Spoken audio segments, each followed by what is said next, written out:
Kyle fumbled with the heavy key ring.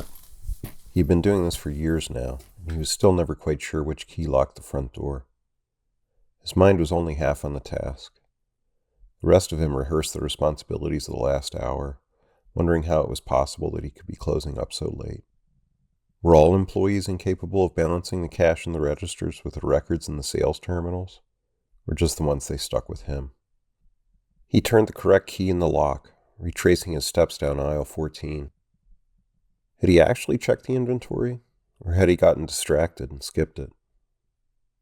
"Who's the best manager in the whole wide world?" asked Sydney. He startled and flushed with embarrassment.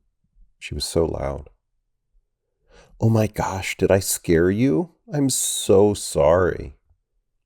She hugged him, and he felt an electrical sensation go through his whole body. It seemed to come to rest in his throat.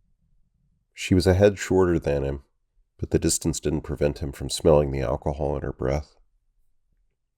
She reached up to play with his lapels with both hands. "You're so sweet, Kyle." "What do you want, Sydney?" "I was just wondering if maybe you could. You realize that Mark called off tomorrow and I have to open for the early shift." "Oh, poor you," said Sydney. "It's okay, I'll figure it out. Maybe I'll just drive over there myself." Did she always have her blouse unbuttoned that much?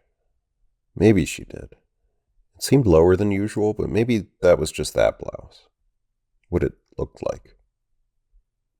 "Have you been drinking?" "I might have had a few," she said. "Just some shots, and maybe a couple beers." Kyle squeezed the bridge of his nose.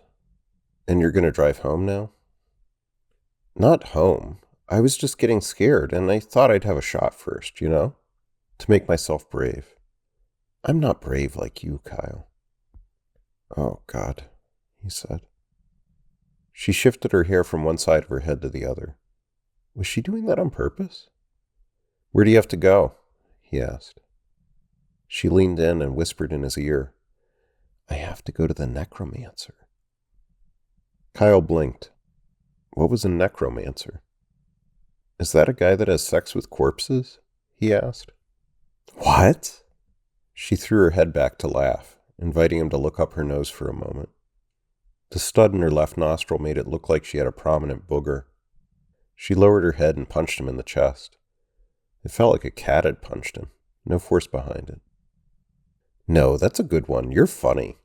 He's like magic." "Death magic?" "Sierra told me about him. I have an appointment with him in 20 minutes. I'm going to ask him how to get Hunter back." "Why do you want him back? You're better off without him."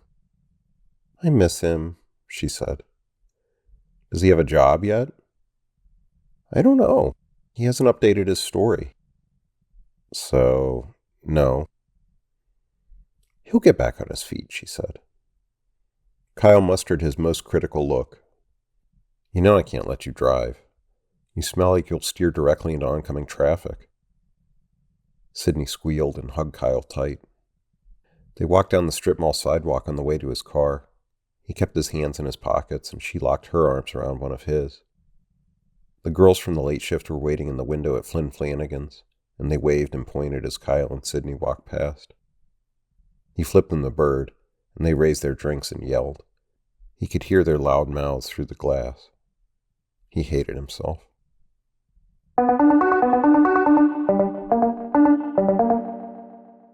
The factory was really, really old, like a century old, or maybe 150 years. They had refurbished half a wing of it into loft apartments and rented out another wing as studio spaces for musicians and hippies. The center was all rusted out, steampunk-looking machinery, an empty floor space, and broken windows. You could probably make a good living doing ghost tours there, or dealing dope to teenagers, but it would take years for the developers to make usable space out of it. Kyle's car was the only one in the parking lot, which didn't make a lot of sense. Even if all the hippies were gone, how did the Necromancer get to his studio space? Teleportation? "Are you sure this guy is in his office?" "I don't know. I have an appointment with him." "How'd you set it up?" "There's an app," she said. "Of course there is." The studio wing was completely finished and didn't feel frightening, even this late at night. It felt more like a spa or a fancy doctor's office. The hallway in the ground level was painted gold, with plum doors. The tile floor was faux marble, which was a classy touch. They walked to the end of the hall without finding the necromancer's shop. They doubled back, then realized that his door number wasn't on the refurbished wing, so it had to be further into the building, in the unfinished, cavernous center. There was a rush of wind as they opened the door to the main factory floor. Pressure change. Sydney clutched Kyle's arm tightly. They didn't have to look far. There was a spotlight on the floor pointing up to a hand-painted sign with a grinning skull. It read, Zepharias Kroll's, Necromancy. His door was open. He was expecting them. Kyle poked his head into the waiting area and saw the necromancer, who waved them in from behind his desk. He was old, with a long gray beard, wearing a wizard's outfit. The walls were lined with tall shelves full of dusty old books and bric-a-brac. Weird stuff. It looked like dream catchers and maybe pickled pig fetuses, skulls and pelvises and other bones. Didn't seem like a good idea to inspect everything too closely. Probably all fake knockoffs anyway. They sat. The necromancer sat. They stared at him. He stared at them.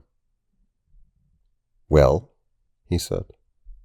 I heard about you from my friend Sierra, said Sydney.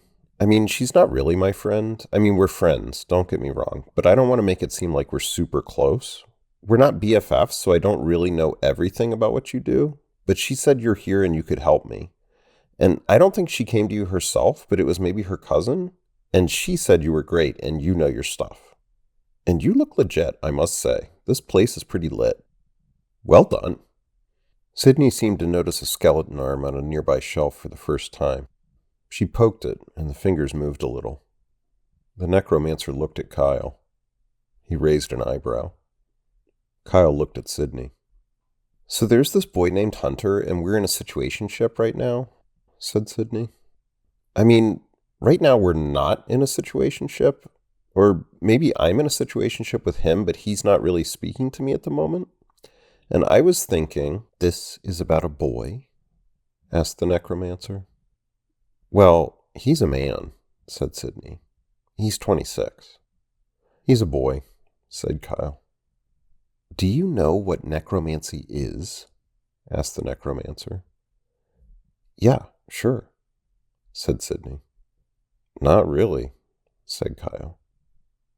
You are asking me to raise the dead for the purposes of divination, for insight into the webbed paths of the future. Do you have any idea of the momentous import of the times that are coming? You could ask me about the imminent nuclear holocaust, plagues, revolutions so dire that the streets run literally red with blood. You could ask me how to prepare for war, for famine, for swarming drone attacks, for the fast approaching days of chaos. And you sit here and ask me about a boy. Yes, said Sydney. Hunter. Is he a cute boy?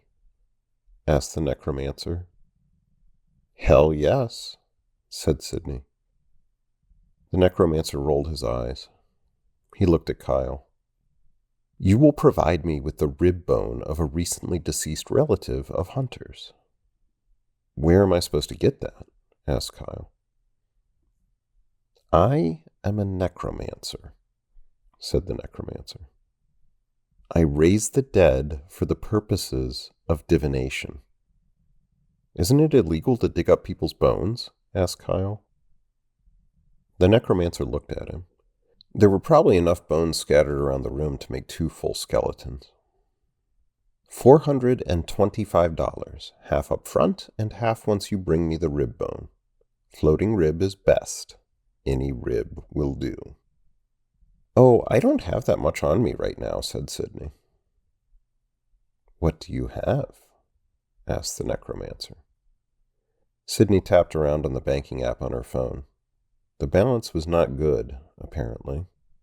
She dug 23 crumpled up dollars out of her wallet and huddled quietly with Kyle. Could he cover the difference until her next payday? He knew she was good for it, according to her. With sales tax, it came to $202.77 on his debit card. The Necromancer had a square reader attachment for his Android phone. Kyle opted not to add a tip. He hated himself.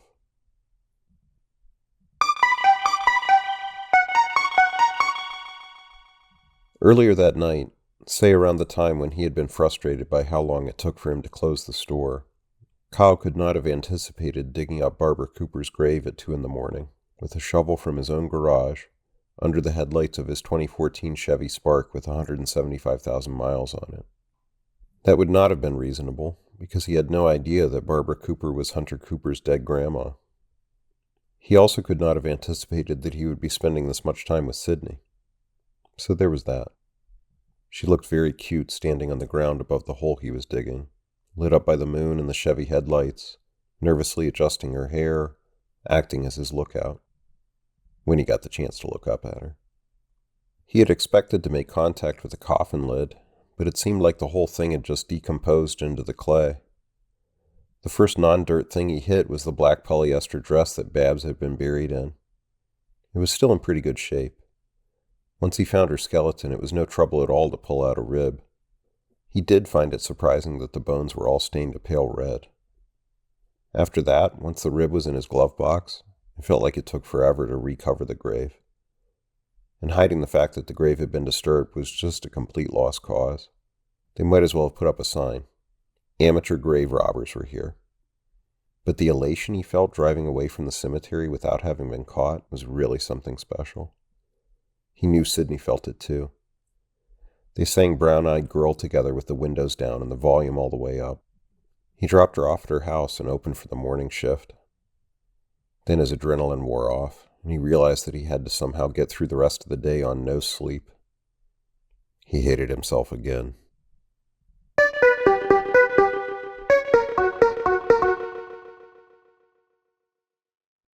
The Necromancer was not impressed by Sydney's choice to pay the remainder of his fee with wadded-up $1 and $5 bills.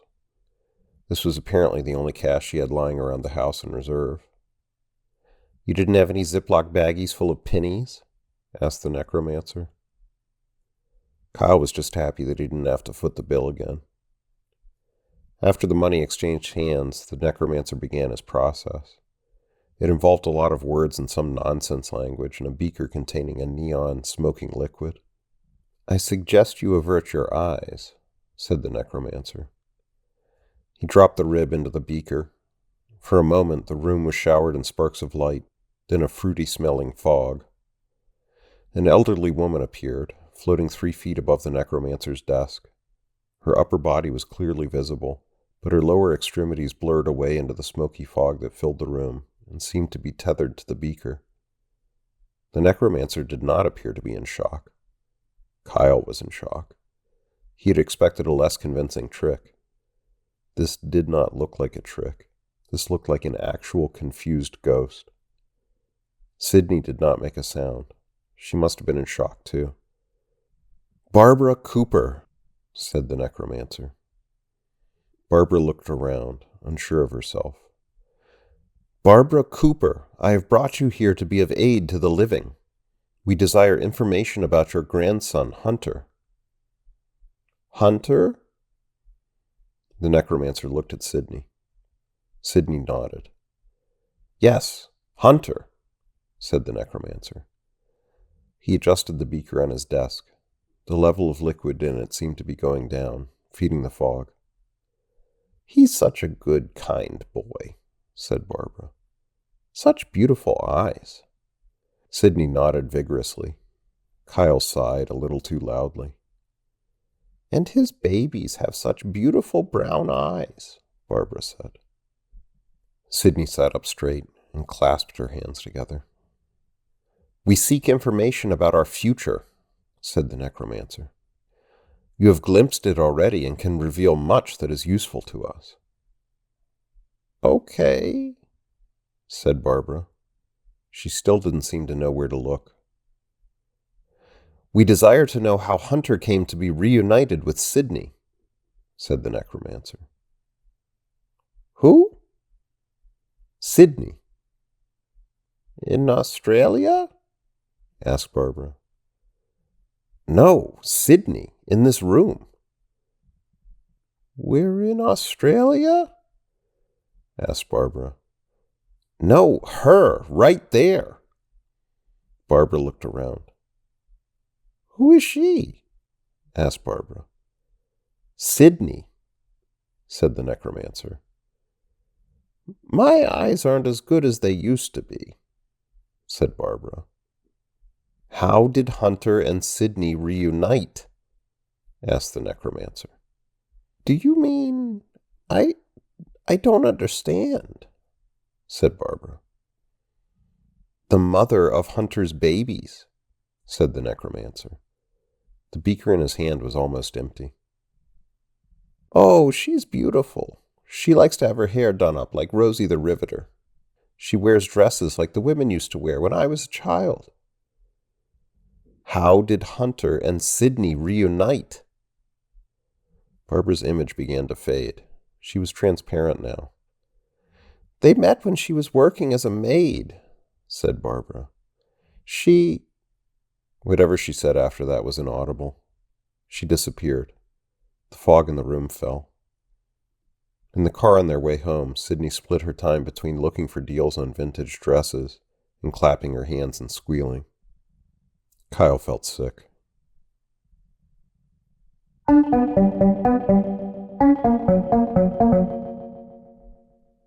The first time he had dug up a grave was exhilarating. The second time, not so much. He tried to think of everything he could to avoid being tracked, including doing the grave digging in the dark. It took hours, and he was mostly aware of his own rhythmic breathing in the cold air, the sweat running down his ribs, the numbness that he couldn't get out of his fingers. The burial vault was still intact this time, which made Kyle's life a little easier. He didn't have to go searching in the dark for the skeleton. Cracking his father's ribcage apart with a shovel was grisly, surreal. He played the conversation he would have with the necromancer in his head over and over. He would pay for enough ribs to have a long interview with his dad. They would talk about how to get Sydney first, then the Civil War and the apocalypse, if he still had time left. If he was going to die alone and childless anyway, it didn't make much sense to bother with prepping. He showed up at the factory without an appointment, a crisp stack of $100 bills in one zipped-up pocket, and a plastic bag stolen from the store in the other. One of the black-tinted ones, so it was less obvious at first glance that it was full of smashed-up ribs. He walked down the hallway, out the pressurized door, and onto the factory floor, expecting to see the spotlight and the hand-painted sign. He circled half the building, unsure of how he had mistaken his way. He eventually came back to where he was sure the necromancer's door should have been. The space was taken up with a rusted-out elevator cage that looked like it was from the 19th century. This couldn't have been where he was, but he couldn't have been anywhere else. Kyle gave in and searched for the necromancer's app, but of course it didn't exist. In his car, he stuffed his $2,000 in the bone-filled bag into the center console and rested his forehead on the steering wheel.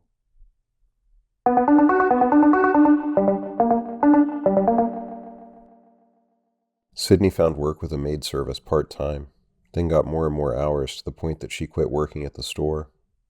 That was honestly a bit of a relief because as a worker she was a disaster, definitely more of a liability than an asset. It would not have been pleasant to have to fire her.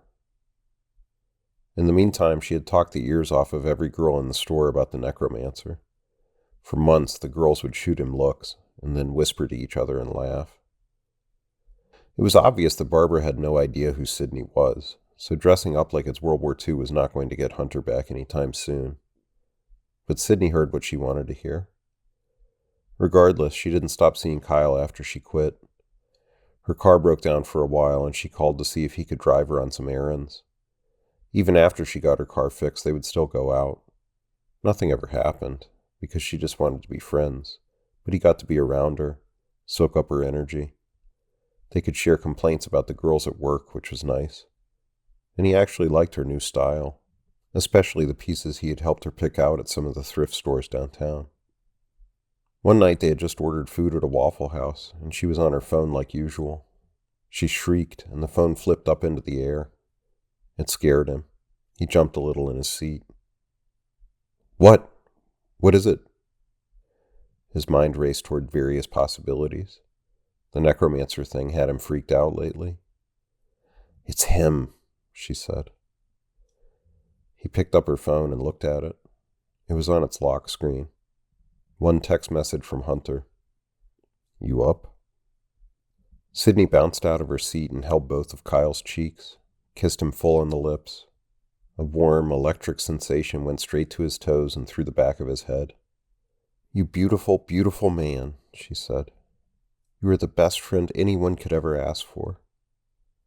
She jumped off her feet a little and let out a yip. I've got to go, she said. His cheese and eggs came with grits and raisin toast.